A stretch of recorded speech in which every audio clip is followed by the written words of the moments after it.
I guess I wanted to ask you first, from your perspective as a quarterback, Bruce Arians said this year that he allowed Tom Brady to coach, which apparently he didn't really get many opportunities to do so in New England. How important is that for a player? Well, I think it's important, especially when you have a veteran quarterback of the stature of Tom Brady, to be able to give him that flexibility to do it. It establishes a leadership role. It establishes the communication between the quarterback and a player.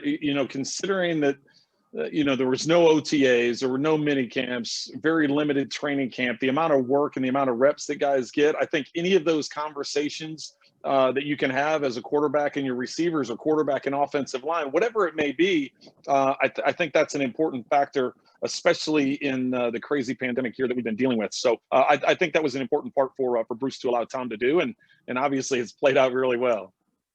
Yeah.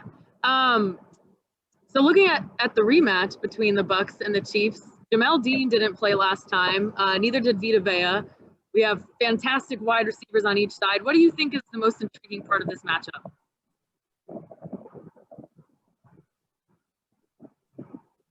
I think that jumps out first off the fact that Chiefs between JPP and Shaq Barrett coming out on the outside. And then the other thing is Todd Bowles likes to bring pressure. Devin White leads the team in tackles, but he's also second on the team in sacks. So if they blitz, which is something that they like to do, Patrick Mahomes is the number one quarterback in the NFL against blitz. So I think for Tampa Bay, finding ways to get pressure without blitzing that fifth defender is going to be vital. And then I think the matchups, you mentioned the wide receivers, the success that Tyreek Hill had in the first game. There were some adjustments that were made after that first quarter that I thought played out very well for the Buccaneers. But then you look at the matchup, you have a 6'5", 230-pound guy in Mike Evans, and that's a huge advantage for any team. And I think that Tom Brady's been able to take advantage of that. And if anything, they're going to double team Mike Evans, then that opens up Godwin and Miller and some of the other guys, Cameron Brate, different ways that you can attack them. So there are a lot of intriguing stories in this game. But I think the one that jumps out to answer your question would be more how the Chiefs are going to protect Patrick Mahomes off the edges.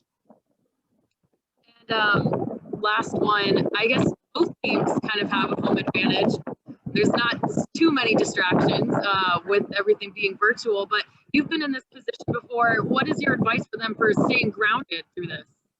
Well, I think that's been probably the biggest challenge for, just this whole year, right? Has been, how do you handle this whole thing? And really, you got to give credit to both teams.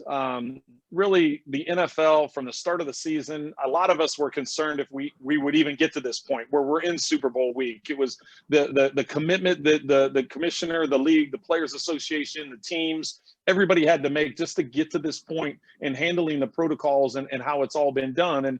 And I think from a leadership standpoint as a quarterback, what you try and convey to the team is, listen, we are so close and we've handled everything so well up until this point. Let's not mess it up when we're so close, because, you just never know with contact tracing and all the different things that are going on, what can affect an entire lineup, as we saw throughout the course of the season. So I think from a leadership standpoint and quarterback standpoint, you would just try and convey that and say, we're this close to getting what we started the season trying to accomplish. Let's not mess it up and try and win this thing together.